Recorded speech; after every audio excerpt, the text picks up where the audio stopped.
આપ સૌ વિદ્યાર્થીનો હું પાર્થ સોદાગર ફરીથી એકવાર હાર્દિક સ્વાગત કરું છું।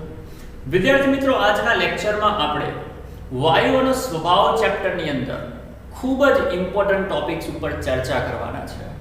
એક વસ્તુ ધ્યાનથી સાંભળી લેજો, આ વિડિયો ખૂબ જ ઇમ્પોર્ટન્ટ છે અને છેક સુધી જોજો, કારણ કે આ ટોપિકમાંથી તમારી નીટ અને જેડબલઈ જેવી એક્ઝામમાં એક સવાલ અવશ્ય આવશે, આ ટોપિક પર જ આવશે।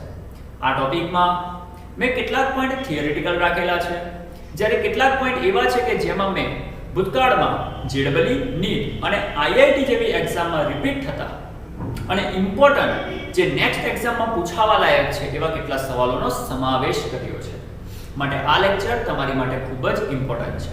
વિડીયોને છેક સુધી જોજો, વિડીયો કેવો લાગે છે એની કમેન્ટ પણ કરજો અને નોટ અને પેન લઈને બેસજો, જે કંઈ નવું લાગે એને નોટ કરવાનું તમારે છે। તો વિડિયો લેક્ચરને શરૂ કરું છું। વિદ્યાર્થી મિત્રો, સૌથી પહેલો ટોપિક આપણો છે ગ્રેહામનો વાયુ પ્રસરણનો નિયમ। ઓકે વિદ્યાર્થી મિત્રો, એની પહેલા આપણે થોડી ડિસ્કસ કરીએ, ધ્યાનથી સાંભળજો। માની લો કે આપણી પાસે એક રૂમમાં એક વાયુ છે, માની લો કે બે વાયુ છે, અથવા તો તમે ઇમેજિન કરો કે તમારી સામે બે વાયુ પાત્ર પડેલા છે અને એ બંને વાયુ પાત્રમાં અલગ અલગ વાયુ ભરેલો છે। એક વાયુ પાત્રમાં એ વાયુ છે, બીજા વાયુ પાત્રમાં બી વાયુ છે। અને હવે તમે ઇમેજિન કરો, જો એ બંને વાયુ પાત્રને ખોલી દેવામાં આવે અને તમને સવાલ પૂછવામાં આવે, સવાલ શું? તમને પૂછવામાં આવે કે એ અને બી એ બંનેને ખોલી નાખતા કયો વાયુ તમારા તરફ પહેલો આવશે? ફરીથી સવાલ સાંભળો, તમારી સામે બે વાયુ પાત્ર છે, બંને વાયુ પાત્રમાં અલગ અલગ વાયુ ભરેલો છે, એકમાં વાયુ એ છે, બીજામાં વાયુ બી છે, અને બંનેના ઢાંકણા ખોલી નાખવામાં આવે અને સવાલ કરવામાં આવે કે આ બંનેમાંથી કયો વાયુ પહેલો આપણી પાસે આવશે? બંનેમાંથી કયો વાયુ પહેલો આપણી પાસે આવશે? તો તમે શું કહેશો? બોલો, શું કહેશો? પહેલા તો મને એમ કહો, જ્યારે બંનેના ઢાંકણા ખોલી નાખવામાં આવે તો શું બંને વાયુ સાથે પાસે આવશે? શું બંને વાયુ સાથે પાસે આવશે? ફરીથી, જો બંનેના ઢાંકણ ખોલી નાખવામાં આવે તો શું એ બંને વાયુ સાથે આપણી પાસે આવશે? જવાબ છે ના, બંને સાથે આપણી પાસે નહીં આવે। તમે કહેશો કેમ સાહેબ? તો ધ્યાનથી સાંભળજો, બંને વાયુ કેવા છે?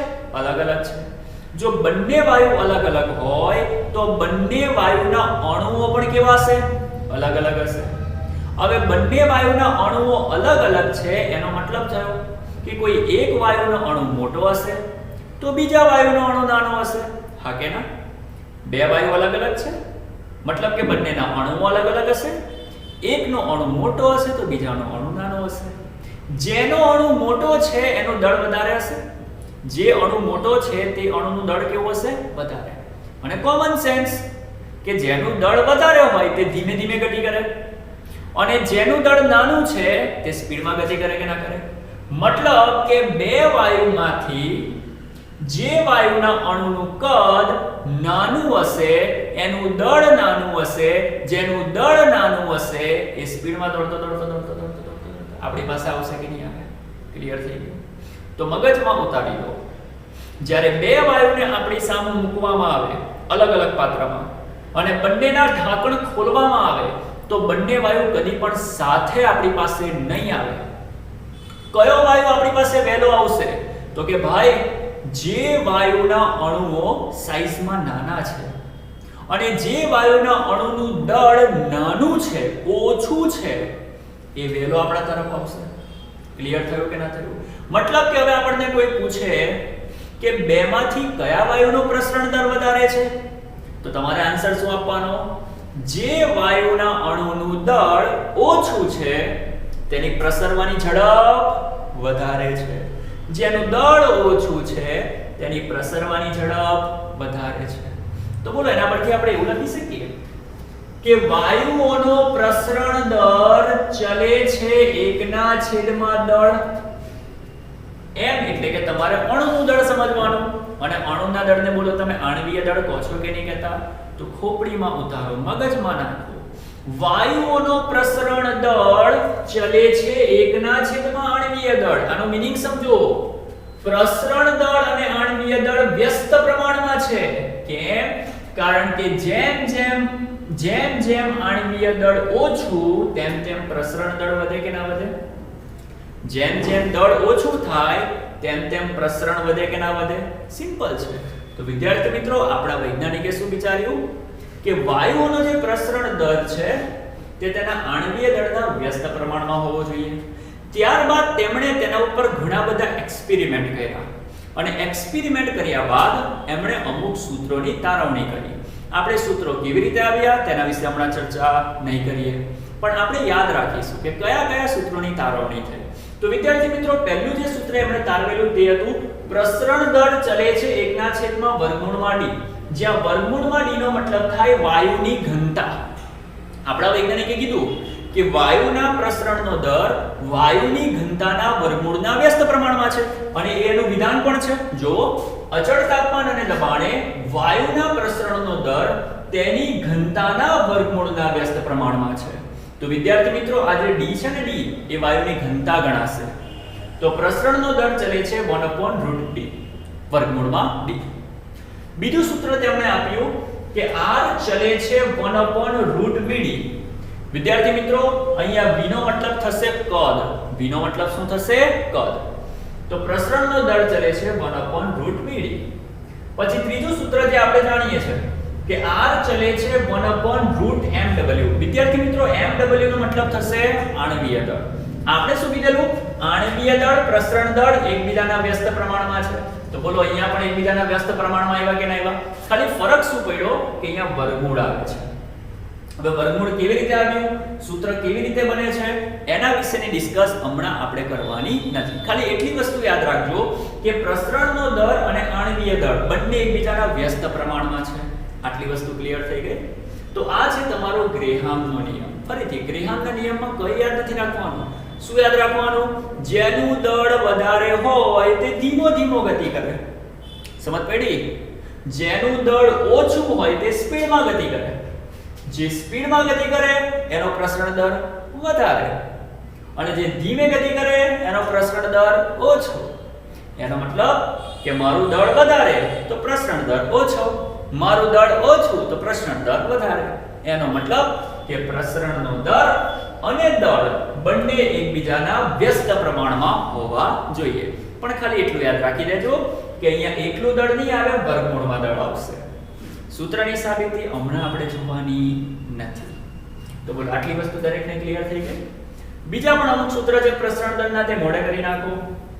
સૂત્ર છે પ્રસરણ દર બરાબર લેન્થ બાય ટાઈમ. એકમ સમયમાં પ્રસરણ પામતા વાયુએ કાપેલા અંતરને પ્રસરણનો દર કહે છે. એકમ સમયમાં પ્રસરણ પામતા વાયુએ કાપેલા અંતરને પ્રસરણ દર કહે છે. અહીંયા L નો મતલબ થશે લંબાઈ અને dg નો મતલબ થશે ડિફ્યુઝડ ગેસ. ડિફ્યુઝડ ગેસ નો મતલબ શું થાય? પ્રસરણ પામેલો વાયુ. અહીંયા તમે dg ને ભૂલી જાઓ, ખાલી તમારે યાદ રાખવાનું r બરાબર L/T. એકમ સમયમાં વાયુએ કાપેલા અંતરને પ્રસરણ દર કહેવાય.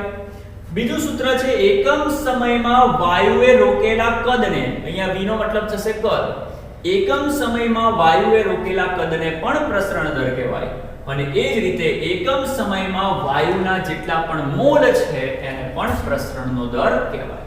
તો વિદ્યાર્થી મિત્રો, ગ્રેહામના નિયમમાં આટલા સૂત્ર ખૂબ જ અગત્યના છે. એમાંથી પણ જે ખાસ અગત્યનું સૂત્ર છે તે આ છે. હમણાં આપણે દાખલા જોઈશું એટલે તમને તરત ખબર પડશે. તો બોલો, આટલી વસ્તુ દરેકને ક્લિયર થઈ ગઈ? ગ્રેહામનો નિયમ. મેઇન પોઈન્ટ શું યાદ રાખવાનો છે? આણવીય દળ વધશે તો પ્રસરણ દર ઘટશે. મીન્સ કે આણવીય દળ અને પ્રસરણ દર બંને એકબીજાના વ્યસ્ત પ્રમાણમાં છે.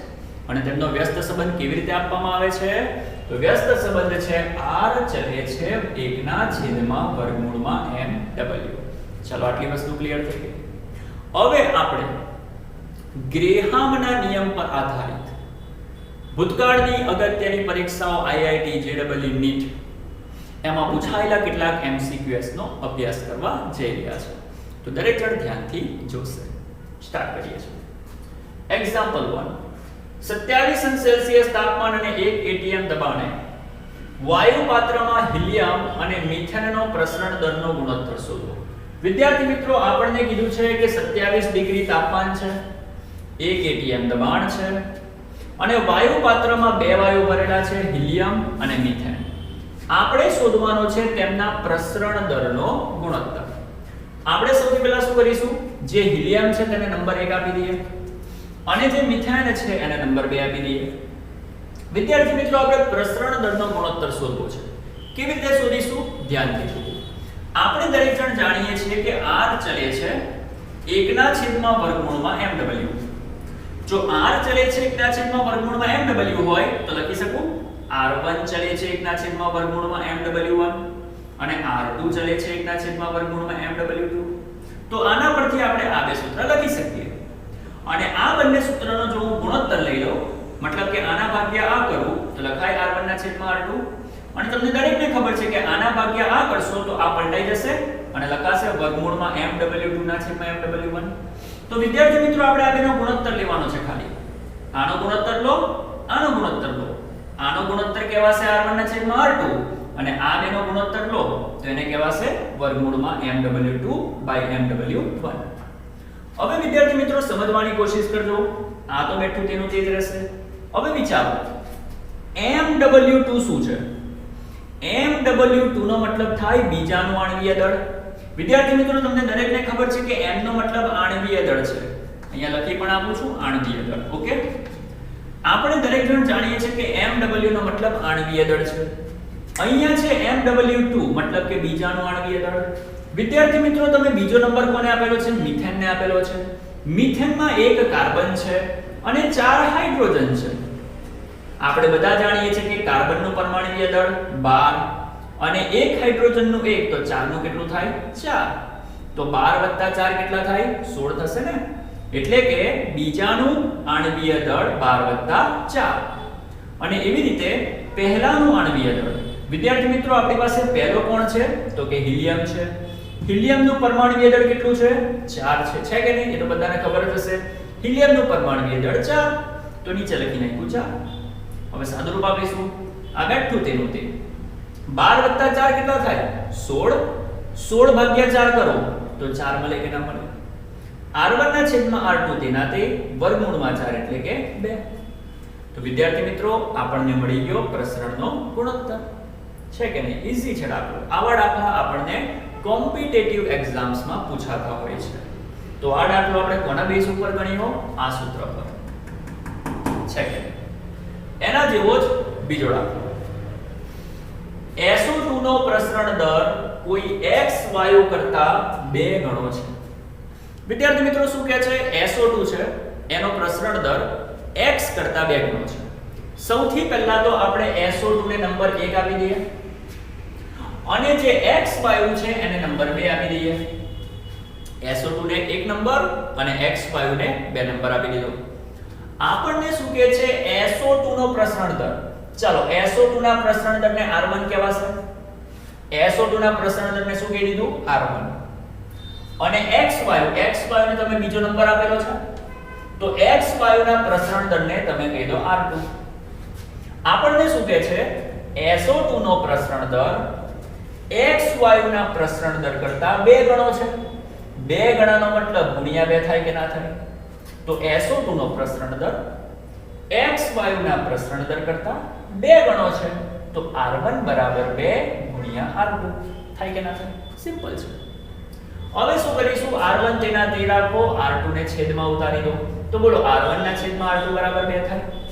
અને વિદ્યાર્થી મિત્રો, હમણાં જ આપણે જોઈ ગયા. અહીંયા જુઓ, R1 ના છેદમાં R2 જ્યારે પણ તમે ગ્રેહામના નિયમમાં R1 ના છેદમાં R2 કરશો તો તેનો આન્સર શું મળશે? વર્ગમૂળમાં mw2/mw1. તો વિદ્યાર્થી મિત્રો, આપણે લખી શકીએ અહીંયા પણ કે R1 ના છેદમાં R2 એટલે શું લખાય? વર્ગમૂળમાં mw2/mw1. મગજમાં ઉતારી દેજો, અહીંયા લખીને આપો. તમને સૂત્ર મોડે જ કરી નાખજો. ગ્રેહામમાં R1 ના છેદમાં R2 = m શું આવશે બોલો? વર્ગમૂળમાં mw2/mw1. આ સૂત્ર દરેક જણ મોઢે કરી નાખે. તો વિદ્યાર્થી મિત્રો r1 ના છેદમાં r2 એટલે આપણે લખીશું વર્ગમૂળમાં mw2 છેદમાં mw1. આ બે એઝ ઇટ ઇઝ તેના તે. હવે વિદ્યાર્થી મિત્રો શું કહે છે તે જુઓ. mw2 ને શું કહેવાય? બીજાનું આણ્વીય દળ. વિદ્યાર્થી મિત્રો બીજો એટલે કોણ? તમારો x વાયુ. અને x વાયુનું આણ્વીય દળ તો આપણે શોધવાનું જ છે. વિદ્યાર્થી મિત્રો mw નો મતલબ થાય આણ્વીય દળ. તમને રકમ શું કહે છે ફરીથી વાંચો. SO2 નો પ્રસરણ દર x વાયુ કરતા 2 ગણો છે. તો x નું mw શોધો. mw નો મતલબ થાય મોલેક્યુલર વેટ. મોલેક્યુલર વેટ નો મતલબ થાય આણ્વીય દળ. તો વિદ્યાર્થી મિત્રો આપણે અહીંયા x વાયુનું આણ્વીય દળ શોધવાનું છે. આપણે x ને નંબર 2 આપેલો છે. તો વિદ્યાર્થી મિત્રો બીજાનું આણ્વીય દળ એટલે કે x નું આણ્વીય દળ જે આપણે શોધવાનું છે. નીચે જુઓ. નીચે છે પહેલાનું આણ્વીય દળ. વિદ્યાર્થી મિત્રો પહેલો કોણ છે? SO2. પહેલો કોણ છે? SO2. ચલો SO2 નું આણ્વીય દળ કેટલું થાય વિચારો. S એટલે કે સલ્ફર. સલ્ફરનું આણ્વીય દળ 32. O એટલે કે ઓક્સિજન. એક ઓક્સિજનનું પરમાણ્વીય દળ 16. તો 2 નું કેટલું? 32. વિદ્યાર્થી મિત્રો 32 + 32 કેટલા થાય? 64. તો તમે લોકો લખી શકો વર્ગમૂળમાં mw2 તેના તે. પહેલાનું આણ્વીય દળ કેટલું મળ્યું? 32 + 32 64. અને બરાબર કરીને 2. વર્ગમૂળમાં mw2 તેના તે 64 નું વર્ગમૂળ 8.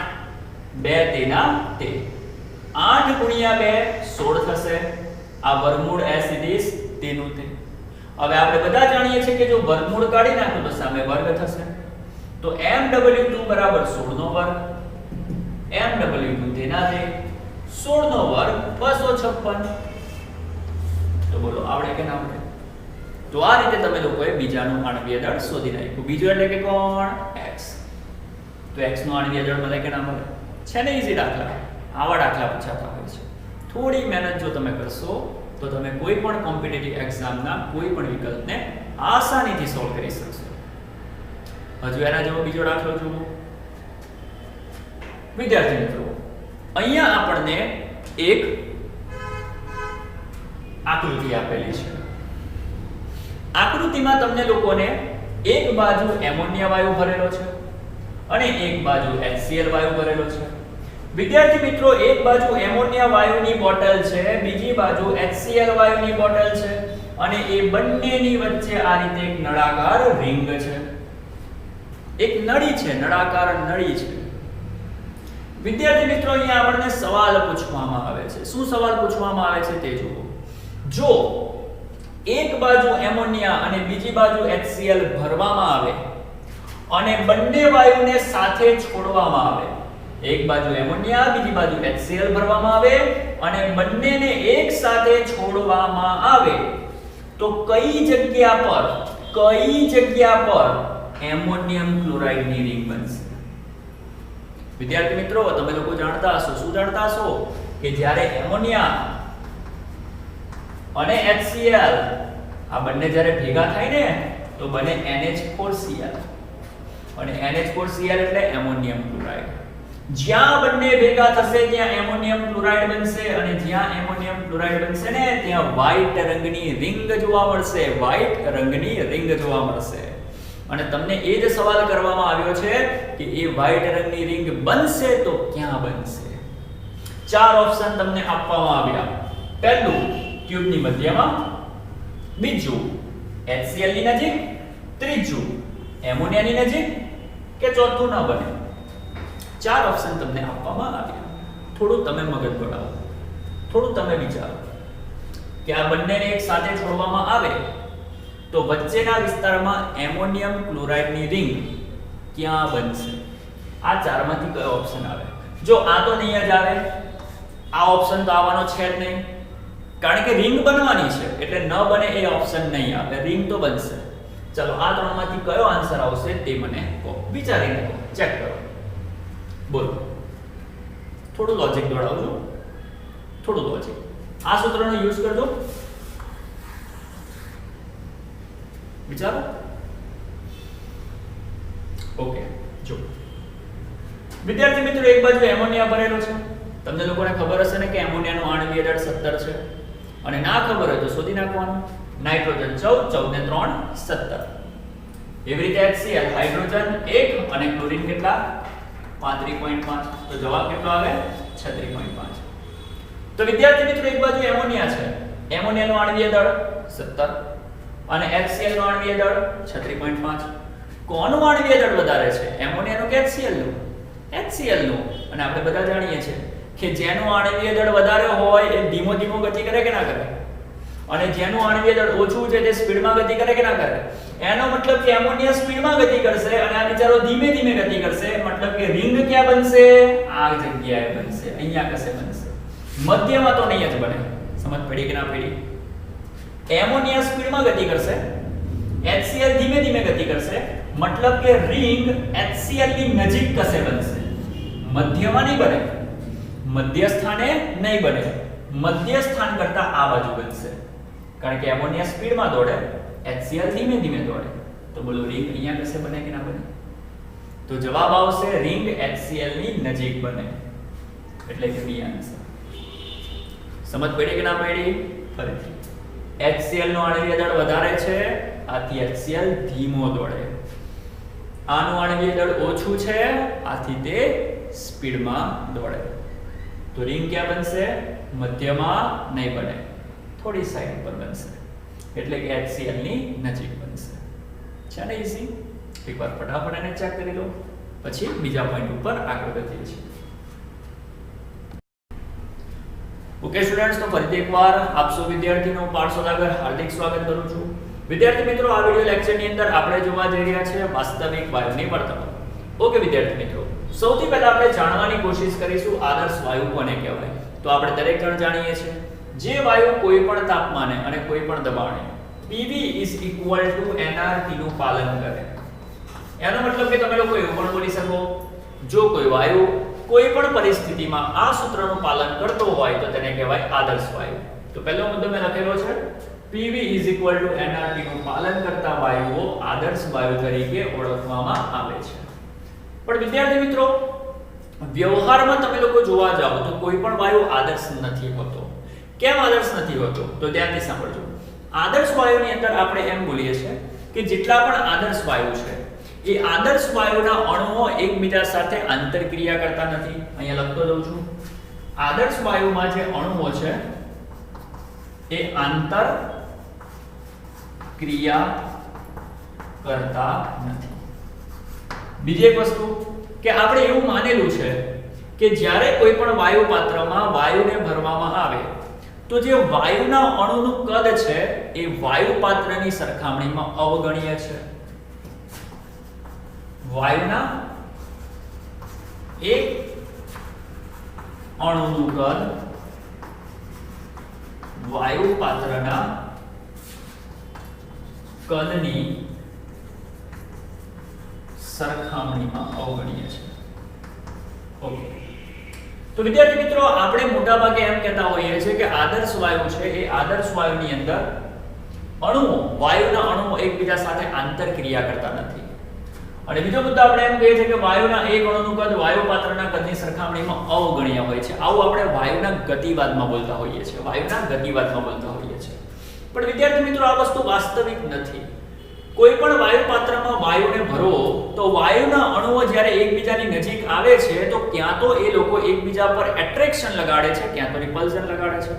મતલબ કે ક્યાં તો બે વાયુના અણુઓ એકબીજાને આકર્ષે છે, ક્યાં તો અપાકર્ષે છે.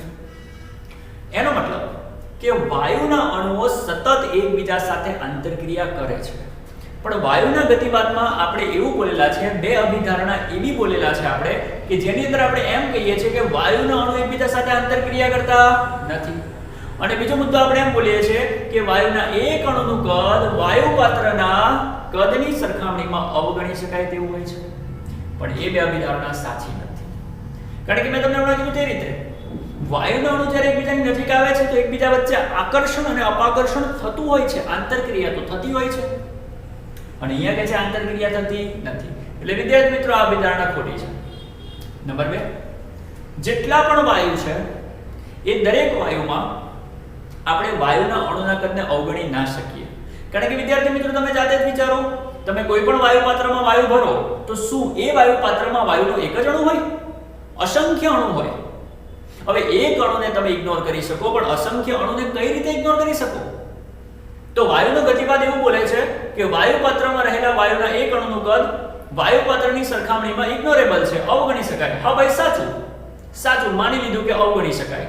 લા પણ એક વસ્તુ છે કે વાયુ પાત્રમાં એક વાયુનો અણુ ઓછો હોવાનો, ઘણા બધા હોવાના ને, અને ઘણા બધા અણુ હોય તો બધાના કદને ધ્યાનમાં તો લેવું પડે કે ના લેવું પડે. એટલે આ અભિધારણા પણ ખોટી છે. ટૂંકમાં બે વસ્તુ યાદ રાખજો. આદર્શ કલ્પનામાં બધું પોસિબલ છે. જ્યારે વાયુ આદર્શ હોય ને તો આદર્શમાં બધું પોસિબલ છે. આ પણ પોસિબલ છે ને આ પણ પોસિબલ છે, પણ વાસ્તવમાં એવું કંઈ પોસિબલ નથી. વાસ્તવમાં આંતરક્રિયા થાય છે અને વાસ્તવમાં કદ હોય છે. તો વિદ્યાર્થી મિત્રો, હમણાં આદર્શને સાઈડ ઉપર મૂકી દો. આપણે વાત કરવા જઈ રહ્યા છે વાસ્તવિકની. તો વાસ્તવિક વાયુ હશે તો આંતરક્રિયા પણ કરશે અને કદને પણ તમે લોકો અવગણી શકો નહીં. તો સમજ પડી ને? તો આ જ ડિફરન્સ વાસ્તવિક વાયુ અને આદર્શ વાયુ. તો બોલો, આદર્શ વાયુ કરતા વાસ્તવિક વાયુ અલગ પડ્યો કે ના પડ્યો? અને આદર્શ વાયુ કરતા વાસ્તવિક વાયુ અલગ પડે તો બોલો, વાસ્તવિક વાયુ Pv nRT એનું પાલન કરે ના કરે? કારણ કે વાસ્તવિક વાયુ આદર્શ નથી, તો જે વસ્તુ આદર્શ નથી તે આનું પાલન ના કરે. તો વાસ્તવિક વાયુ માટે, કોની માટે? વાસ્તવિક વાયુ માટે Pv does not equal to nRT. તો વાસ્તવિક વાયુ માટે Pv does not equal to nRT. હવે સવાલ છે કે જો Pv does not equal to nRT તો Pv કેવો? Pv nRT નથી તો Pv કેવો? બે ઓપ્શન મળે. જો Pv does not equal to nRT હોય તો Pv ક્યાં તો લેસ હશે કાં તો ગ્રેટર હશે. Pv does not equal to nRT તો બે ચોઇસ મળે. નંબર 1, કાં તો Pv ગ્રેટર ધેન nRT હશે, ક્યાં તો Pv લેસ ધેન nRT હશે. હા કે ના? આપણે કોની વાત કરીએ છીએ, આદર્શની કે વાસ્તવિકની?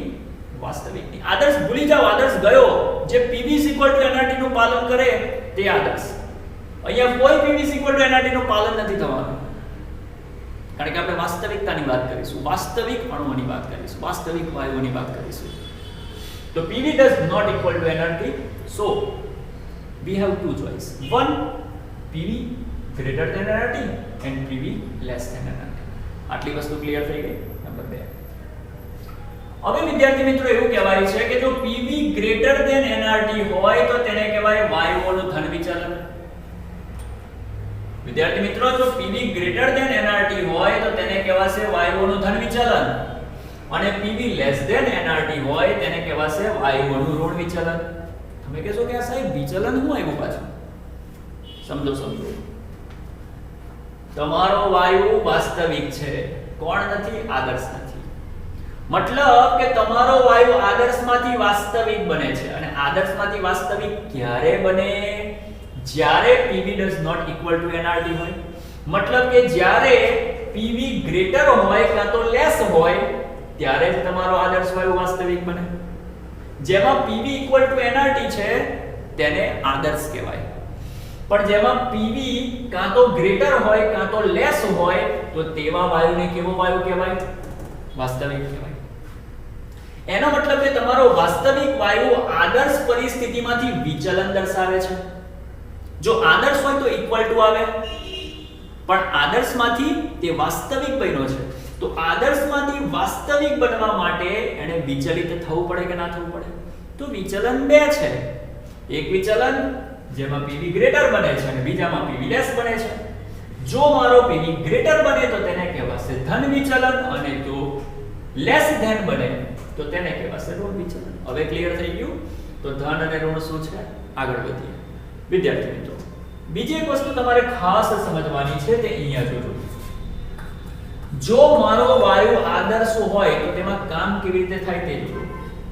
જો વિદ્યાર્થી મિત્રો આદર્શ વાયુ હશે ને તો Pv ઓલવેઝ nRT જ રહેશે, એ કોઈ દિવસ બદલાય નહીં. આદર્શ વાયુ એમાં Pv ઓલવેઝ nRT જ રહે, એ કદી બદલાય નહીં. હવે ધ્યાનથી સાંભળજો.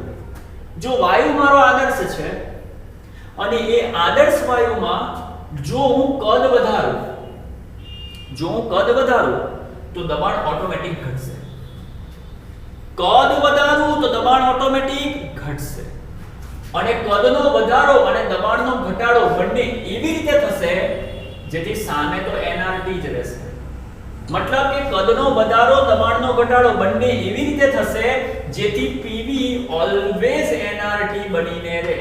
કદનો વધારો દબાણનો ઘટાડો એવી રીતે થશે કે જેથી આ બંનેનો ગુણાકાર ઓલવેઝ nRT જ રહે.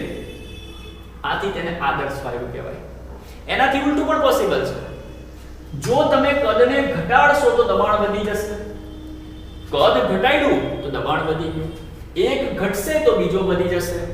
એટલે કે ઓલ ઓવર જોવા જાઓ તો બંનેનો ગુણાકાર તો nRT જ બનીને રહેશે, એટલે PV બરાબર nRT. કોઈ પણ પરિસ્થિતિ હોય PV ઓલવેઝ nRT જ બનીને રહેશે. આથી એને આદર્શ વાયુ કહેવાય. સમજ પડી? ફરીથી આદર્શ વાયુ માટે PV બરાબર શું થાય? nRT થાય. મતલબ કે PV ઓલવેઝ nRT રહેશે. જો તમે કદ વધારશો તો સારું દબાણ ઘટી જશે, એકને વધારશો તો સારું બીજો ઘટી જશે, પણ જવાબ તો nRT જ આપશે. એના કરતા ઉલટું, જો કદ ઘટાડશો તો સારું દબાણ વધી જશે, પણ જવાબ તો nRT જ આપશે. આથી એને કહેવાય આદર્શ વાયુ. ક્લિયર થઈ ગયું? ચાલો હવે અહીંયા જો વાસ્તવિક વાયુમાં શું થાય. વાસ્તવિક વાયુની અંદર જો તમે અહીંયા જુઓ, વાસ્તવિક વાયુમાં જો તમે કદ ઘટાડશો, વાસ્તવિક વાયુમાં શું હોય ખબર છે? આની વાત કરું છું, ધન વિચલનની. ધન વિચલનમાં શું થાય? જો તમે કદ ઘટાડશો, જો તમે કદ ઘટાડશો તો દબાણ વધશે. પણ મગજમાં ઉતારજો, અહીંયા તમે જેટલું કદ ઘટાડશો ને એટલું વાસ્તવમાં કદ નહીં ઘટે. અહીંયા શું થાય છે? જેટલું તમે કદ ઘટાડો છો એને અનુરૂપ દબાણ ઇન્ક્રીઝ થઈ જાય છે. પણ અહીંયા શું થાય છે? તમે જેટલું કદ ઘટાડવા માંગો છો એટલું કદ નહીં ઘટે. કેમ? કારણ કે જેમાં ધન વિચલન છે તેવા દરેક વાયુ ઓછા દબનીય હોય છે. બીજી ભાષામાં અહીંયા જો, આમાં શું કહેવાય? અહીંયા કદ ઘટે તો દબાણ વધે ને. અહીંયા કદ ઘટે છે, તમે અહીંયા કદ ઘટાડો છો તો દબાણ વધી જાય છે. પણ આમાં શું હશે? તમે કદ ઘટાડશો પણ દબાણ જેટલું જોઈએ એટલું વધતું નથી. આમાં ફરીથી જુઓ, અહીંયા તમે કદ ઘટાડશો તો દબાણ વધી જશે, મતલબ કે એકને તમે આટલો કરશો તો બીજો એટલો જ વધી જશે, એટલે સામે તો nRT જ રહેશે. પણ અહીંયા શું થશે? આ જગ્યા પર અહીંયા તમે કદ ઘટાડશો પણ દબાણ એટલું નહીં વધે, દબાણ થોડુંક જ વધશે. આથી એને કહેવાય ઓછો દબનીય. જેના પરિણામે PV અને nRT સમાન નથી મળતા, ગ્રેટર મળે છે. એટલે તમે લોકો ડાયરેક્ટ પણ યાદ રાખી શકો છો કે ધન વિચલનમાં વાયુ ઓછો દબનીય હોય છે અને ઋણ વિચલનમાં વાયુ વધુ દબનીય હોય છે. બીજી વસ્તુ કે આ વ્યક્તિ ઓછો દબનીય છે, એનો મતલબ જ્યારે તમે દબાવો છો તો બહુ દબાતો નથી. હવે વાયુ ક્યારે વધારે પડતો ના દબાવી શકાય? જ્યારે વાયુના અણુઓ એકબીજા પાસે આવવા ના માંગતા હોય.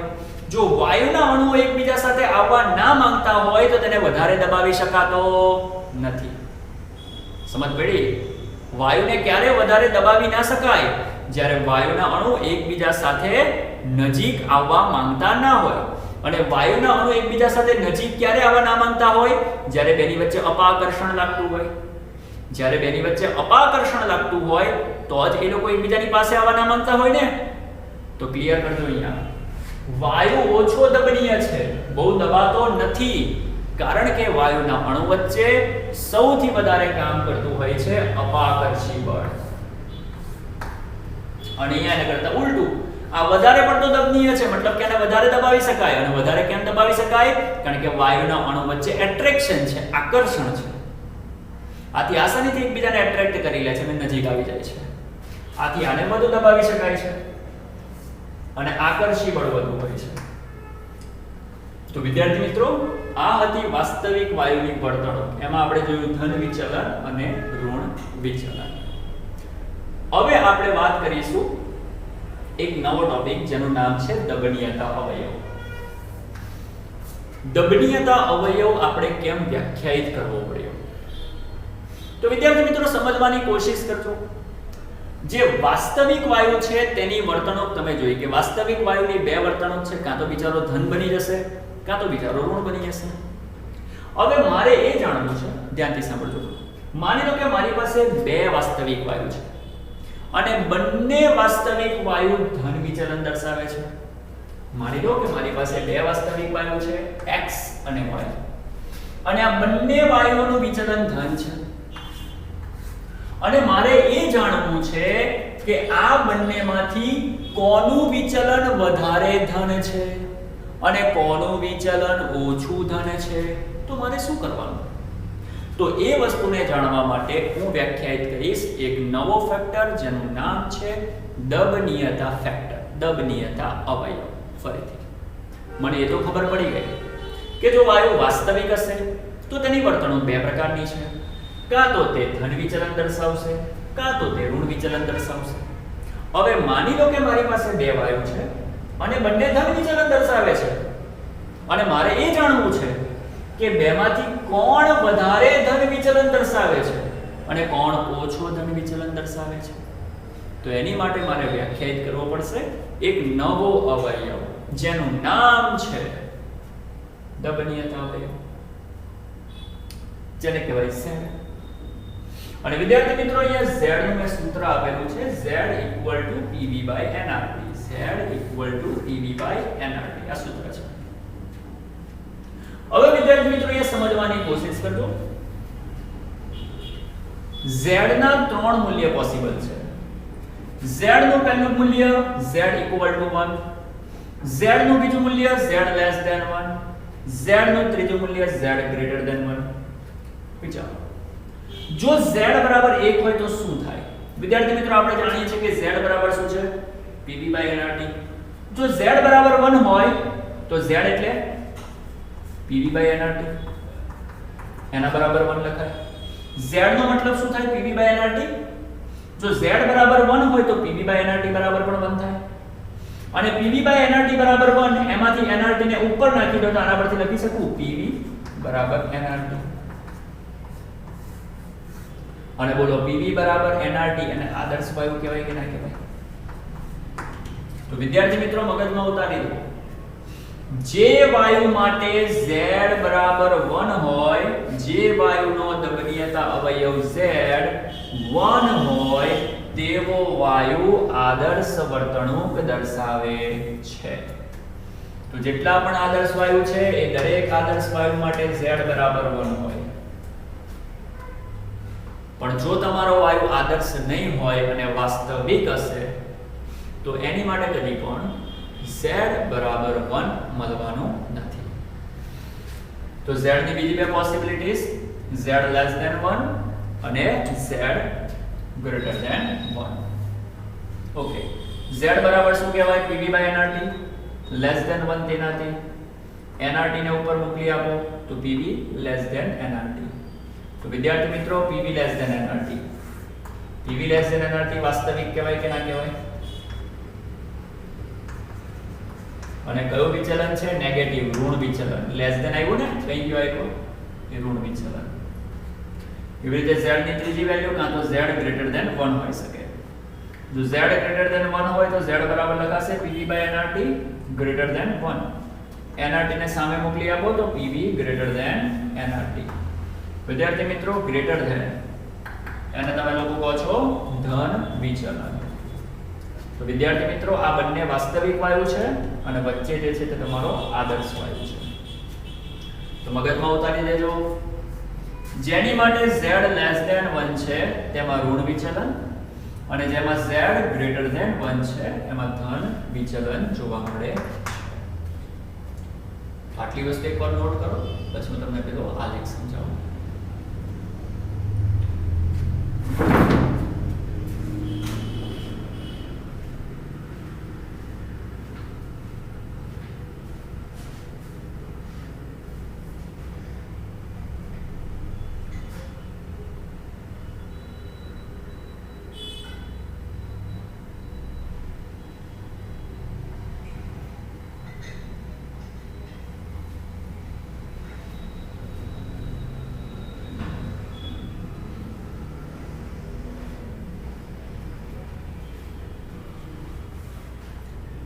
ઓકે સ્ટુડન્ટ્સ, તો હવે આપણે આગળ વધીએ છીએ.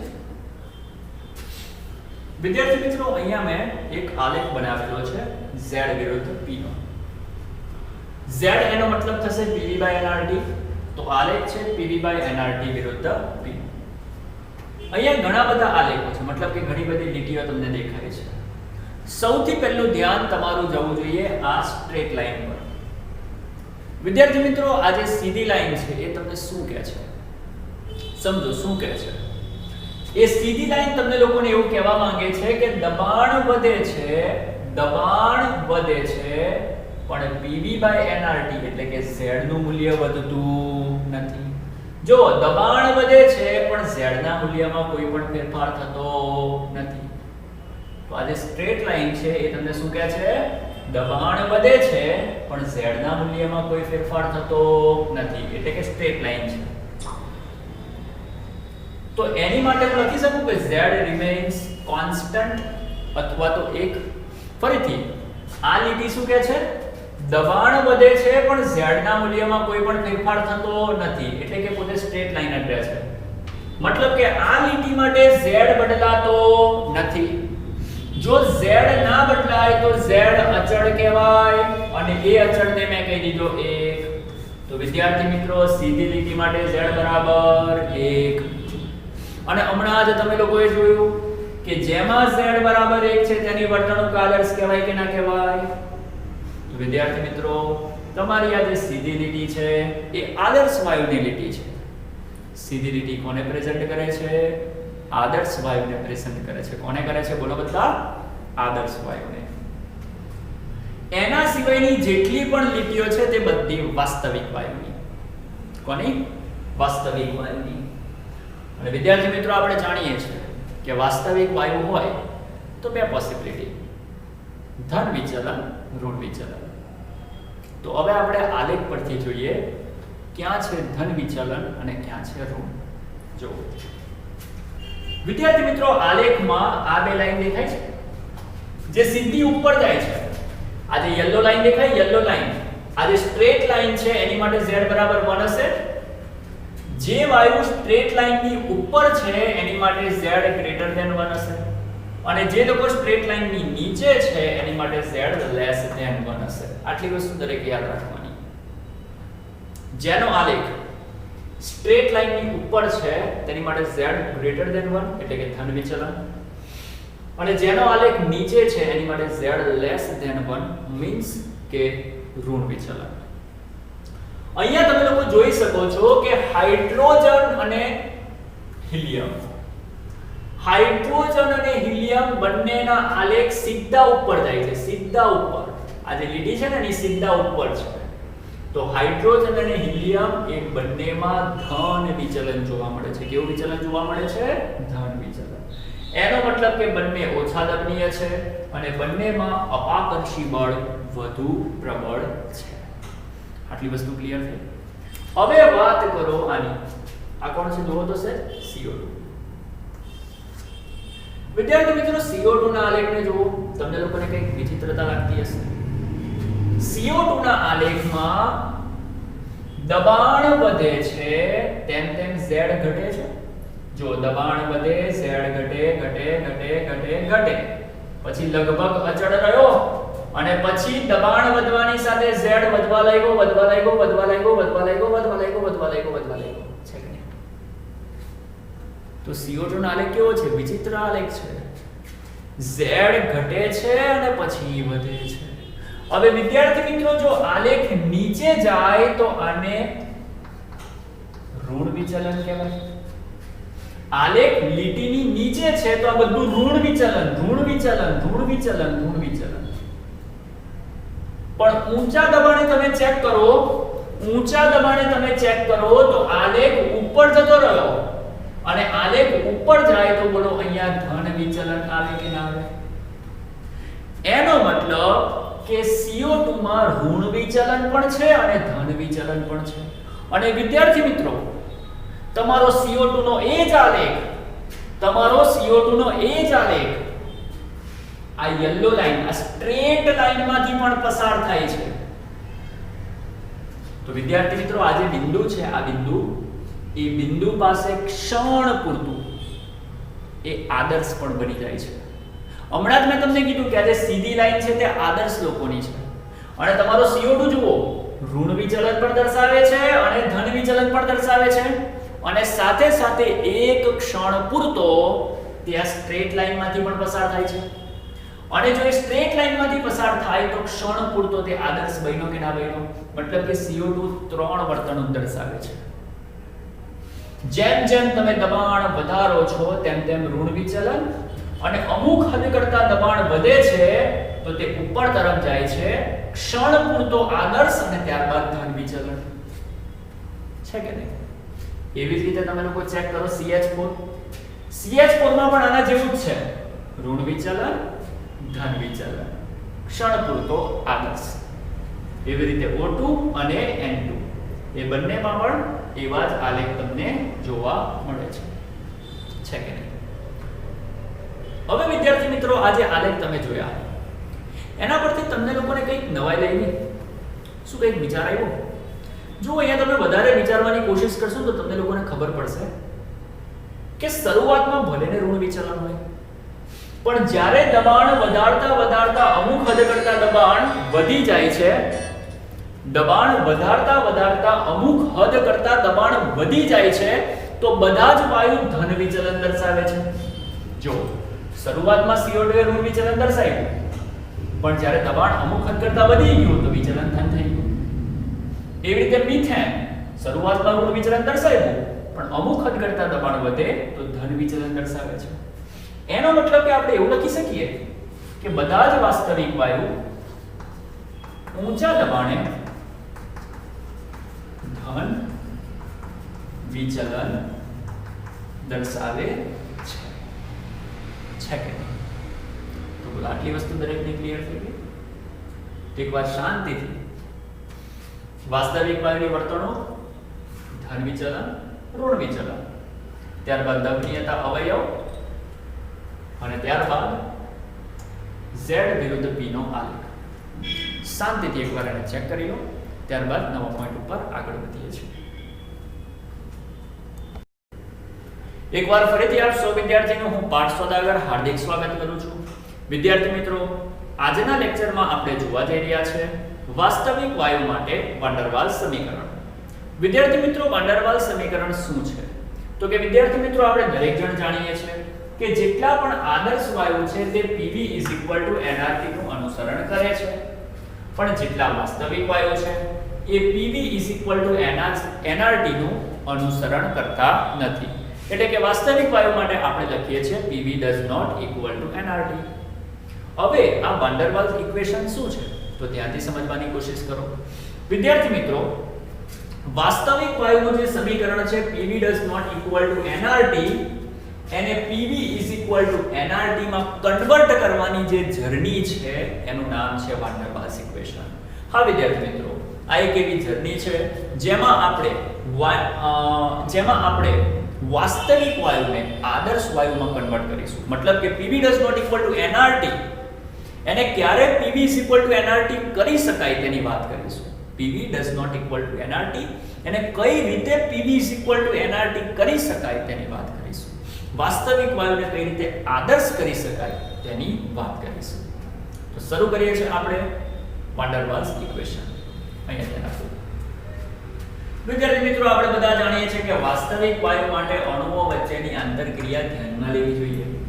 હમણાં આગળના લેક્ચરમાં મેં તમને લોકોને કીધેલું, શું કીધેલું?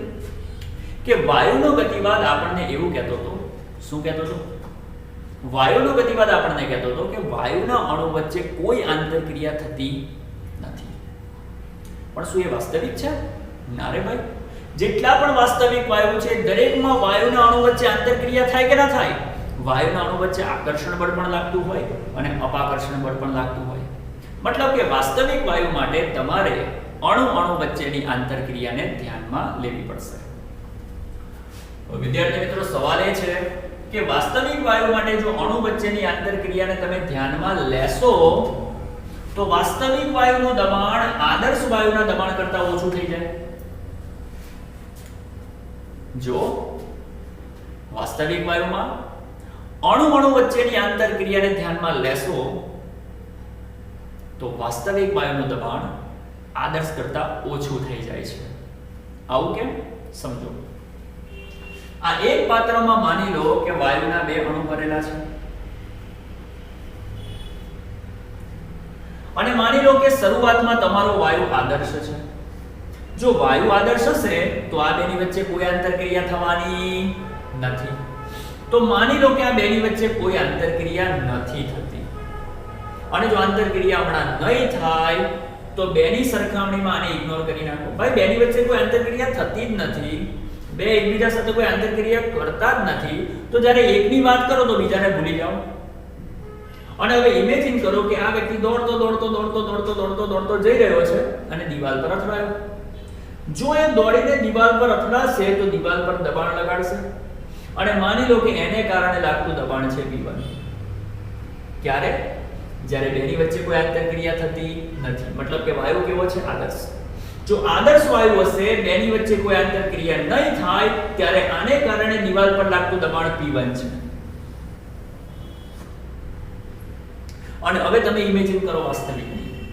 જો વાસ્તવિક વાયુ હશે તો બેની વચ્ચે આંતરક્રિયા થશે, મતલબ કે બેની વચ્ચે આકર્ષણ બળ લાગશે. માની લો કે બેની વચ્ચે આકર્ષણ બળ લાગે છે અને જો બેની વચ્ચે આકર્ષણ બળ લાગતું હશે તો આ જે અણુ છે તે આને ખેંચશે. જો બંને એકબીજાને આકર્ષણ બળ લગાડતા હોય તો આ અણુ આને ખેંચે કે ના ખેંચે? અને જો આ અણુ આને ખેંચવા લાગે તો હવે જ્યારે આ અણુ દીવાલ પર અથડાશે તો દબાણ P1 લગાડશે કે P2? તો જવાબ આવશે P2. કેમ? કારણ કે પહેલા કોઈ આંતરક્રિયા નથી થતી. આંતરક્રિયા નથી થતી ત્યારનું દબાણ અને આંતરક્રિયા થાય છે ત્યારનું દબાણ અલગ હોવાનું. અને બોલો કોણ મને કહેશે કે P1 અને P2 માંથી કોણ વધારે હશે? કમેન્ટ કરો. જો તમે ધ્યાનથી સમજવાની કોશિશ કરશો તો તમને ખબર પડશે કે P1 એ ગ્રેટર હશે અને P2 ઓછું થઈ ગયું. કેમ? તો કે શરૂઆતમાં જો P1 ની વાત કરો તો બેની વચ્ચે કોઈ આંતરક્રિયા નથી થતી. આંતરક્રિયા નથી થતી તો આ વ્યક્તિ જોરથી અફડાશે. પણ જ્યારે બેની વચ્ચે આંતરક્રિયા થવા લાગી તો આ આને ખેંચશે અને આ આને ખેંચશે તો આ વ્યક્તિ ધીમેથી અફડાશે. અને જો આ ધીમેથી અફડાશે તો દબાણ પણ ઓછું પેદા કરશે કે નહીં કરે? એનો મતલબ કે P1 કરતા P2 ઓછું હશે. મતલબ કે આંતરક્રિયા થાય છે તો દબાણ ઓછું થઈ ગયું અને આંતરક્રિયા નથી થતી તો દબાણ વધુ હશે. હવે ક્લિયર થઈ ગયું કે આદર્શ કરતા વાસ્તવિકનું દબાણ ઓછું હોય છે. અને હવે તમે જ બોલો, આદર્શ કરતા વાસ્તવિકનું દબાણ ઓછું હોય, આના કરતા આનું દબાણ ઓછું હોય તો તેને આદર્શ બનાવવા માટે દબાણ વધારવું પડે. સમજ પડી કે ના પડી? તો ફરીથી સમજો. વાસ્તવિકનું દબાણ આદર્શ કરતા ઓછું મળે. જો વાસ્તવિકનું દબાણ આદર્શ કરતા ઓછું હોય તો વાસ્તવિકને આદર્શ બનાવવા જે પણ વાસ્તવિક દબાણ P હોય એમાં કંઈક ઉમેરવું પડે કે ના ઉમેરવું પડે? ફરીથી વાસ્તવિક દબાણ આદર્શ કરતા ઓછું છે. વાસ્તવિક દબાણ ઓછું છે. જો વાસ્તવિક દબાણ ઓછું હોય તો તેને આદર્શ કરવા માટે એમાં કંઈક ઉમેરવું પડે કે ના ઉમેરવું પડે? તો આપણે લખીશું આદર્શ દબાણ બરાબર વાસ્તવિક દબાણ વત્તા x. વાસ્તવિક દબાણને p જ કહો વત્તા તેના તે, અને આ જે x છે એને તમારે કહેવાનું છે an²/v². ક્યાંથી આવ્યું એના વિશે અત્યારે હું ડિટેલમાં ચર્ચા નથી કરતો, ખાલી સમીકરણ દરેક જણ મોઢે કરો. તો આપણે લખીશું આદર્શ વાયુનું દબાણ બરાબર p વત્તા an²/v². સમજ પડી? વાસ્તવિક વાયુનું દબાણ આદર્શ કરતા ઓછું હોય છે. વાસ્તવિકનું દબાણ આદર્શ કરતા ઓછું હોય છે. વાસ્તવિકનું દબાણ આદર્શ કરતા ઓછું હોય છે. આથી વાસ્તવિકને આદર્શ બનાવવા માટે તેમાં કંઈક ઉમેરવું પડે. આથી આદર્શનું દબાણ બરાબર p વાસ્તવિક વત્તા x. તો વાસ્તવિકને આદર્શ બનાવવા માટે તેમાં કંઈક ઉમેરવું પડે. ચાલો p વાસ્તવિકને p કહી દો અને x ને મેં નામ આપ્યું છે an²/v². તો વિદ્યાર્થી મિત્રો, આદર્શ દબાણ આપણને મળી ગયું p + an²/v². એવી જ રીતે વિદ્યાર્થી મિત્રો, આપણી વાસ્તવિક વાયુ માટે એવું કહેવાય છે કે વાયુના અણુઓના કદને અવગણી ના શકાય. વાયુના ગતિવાદની અભિધારણા શું કહેતી હતી? વાયુપાત્રની સરખામણીમાં વાયુના કદને ઇગ્નોર કરી શકાય, અવગણી શકાય. પણ વિદ્યાર્થી મિત્રો મેં તમને આગળ કીધું તે રીતે કે એકલો અણુ હોય તો ઇગ્નોર કરાય ને, પણ વાયુપાત્રમાં તો ઘણા બધા અણુ હશે અને ઘણા બધા અણુને ભેગા કરો તો એની પાસે તો કંઈક ને કંઈક કદ હોય કે ના હોય. એટલે વાયુના અણુઓના કદને કોઈ પણ ઇગ્નોર કરી શકે નહીં.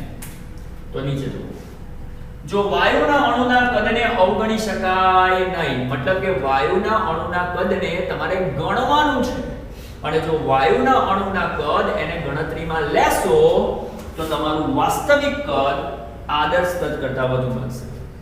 કેમ? કારણ કે આદર્શ પરિસ્થિતિમાં તમે કદને ધ્યાનમાં લેતા જ નથી અને વાસ્તવિકમાં કદને ધ્યાનમાં લો છો ને. હવે જો વાસ્તવિકમાં કદને ધ્યાનમાં લેતા હોવ તો વાસ્તવિક કદ આદર્શ કરતાં વધારે મળવાનું કે નહીં મળવાનું? સિમ્પલ છે. આદર્શમાં કદને ધ્યાનમાં નહીં લેતા, વાસ્તવિકમાં કદ ધ્યાનમાં લઈએ છીએ તો વાસ્તવિક કદ આદર્શ કદ કરતાં વધુ મળે છે. વાસ્તવિક કદ આદર્શ કદ કરતાં વધુ મળે છે. હવે વિચાર કરો, વાસ્તવિક કદ વધુ મળતું હોય તો તેને આદર્શ બનાવવા માટે કંઈક ઓછું કરવું પડે. અહીંયા ઉપર જુઓ, ઉપર શું હતું? વાસ્તવિક દબાણ આદર્શ કરતાં ઓછું મળતું હતું. જો વાસ્તવિક ઓછું મળે તો તેમાં ઉમેરવાનું અને અહીંયા શું કહેવાય છે? વાસ્તવિક વધુ મળે છે. વાસ્તવિક આદર્શ કરતાં વધુ મળે છે તો તેમાંથી બાદ કરવાનું. ઓછું મળે તો તેમાં ઉમેરવાનું અને વધુ મળે તો તેમાંથી બાદ કરવાનું. તો વિદ્યાર્થી મિત્રો યાદ રાખજો, વાસ્તવિક કદને આદર્શ કદ બનાવવા માટે આપણે વાસ્તવિક કદમાંથી કંઈક બાદ કરીશું અને જે કંઈક બાદ કરવાનું છે તે છે NB.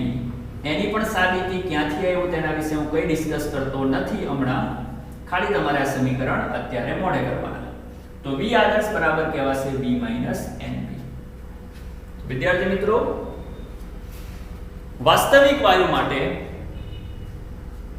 આદર્શ દબાણ હવે તમારે યાદ રાખવાનું P + An² / V² અને આદર્શ કદ એની માટે યાદ રાખવાનું V NB. અને હવે શું કરીશું? વાસ્તવિક વાયુ માટે જે આદર્શ દબાણ મળ્યું અને જે આદર્શ કદ મળ્યું એ દરેકની કિંમત આપણે મૂકી દઈશું PV = nRT માં. ચાલો P ની જગ્યા પર શું લખવાનું? આદર્શ દબાણ કેટલું મળેલું છે? P + An² / V². તો P ની જગ્યાએ લખો P + An² / V² અને V ની જગ્યાએ શું લખીશ? V NB અને ઇક્વલ ટુ કરીને શું લખાશે? nRT. તો વિદ્યાર્થી મિત્રો, આ જે સમીકરણ છે તેને સુધારેલું સમીકરણ કહે છે વાસ્તવિક વાયુ માટે, જેને વાન ડર વાલ્સ સમીકરણ પણ કહેવામાં આવે છે. હવે આપણે વાત કરીશું એ જે સમીકરણ છે તેમાં n = 1, મતલબ કે આપણે એવું માની લઈશું કે ધારો કે આપણા વાયુના મોલ 1 છે. જો વાયુના મોલ 1 હશે તો n = 1 કહેવાશે, 1/2 1. હવે 1/2 1 હોય તો એના છેદમાં V² બચે કે ના બચે? સેમ અહીંયા n = 1 તો 1 × B, n = 1 તો બચશે ખાલી RT. તો આ સમીકરણ મળે કે ના? અને એ સમીકરણનું જો આગળ સાદુરૂપ આપવામાં આવે તો આપણને આ ઇક્વેશન મળે છે. સાદુરૂપ આપવાની તમારે પણ કોઈ જરૂર છે ને, ડાયરેક્ટ મોડે કરશો તો પણ ચાલશે. તો આ સમીકરણ તમને મળે છે અને એ સમીકરણને આપણે બે પરિસ્થિતિ માટે જોવાનું છે. પહેલી પરિસ્થિતિ કે જેમાં દબાણ ઓછું છે અને બીજી પરિસ્થિતિ જેમાં દબાણ ઊંચું છે. આ સમીકરણમાં જ્યારે કન્ડિશન મૂકવામાં આવે લો પ્રેશર, મતલબ કે ઓછું દબાણ, તો એ સમીકરણનું સ્વરૂપ મળે છે PV/RT = 1 - A/VRT. અને જ્યારે દબાણ ઊંચું હોય તો PV/RT = 1 + PV/RT. વિદ્યાર્થી મિત્રો, જ્યારે દબાણ ઓછું હોય તો તેવા સંજોગોમાં Z <1 બનશે, મતલબ કે તમે કહી શકો ઋણ વિચલન. અને જ્યારે હાઈ પ્રેશર હશે તો તેની અંદર Z <1 મળે છે, તેને તમે કહી શકો ધન વિચલન. તો આટલી વસ્તુ તમારે યાદ રાખવાની છે. તે પર ધ્યાનથી અને નોટ કરી લો, પછી હું તમને આગળ નવા ટોપિક ઉપર ચર્ચા કરીએ છીએ.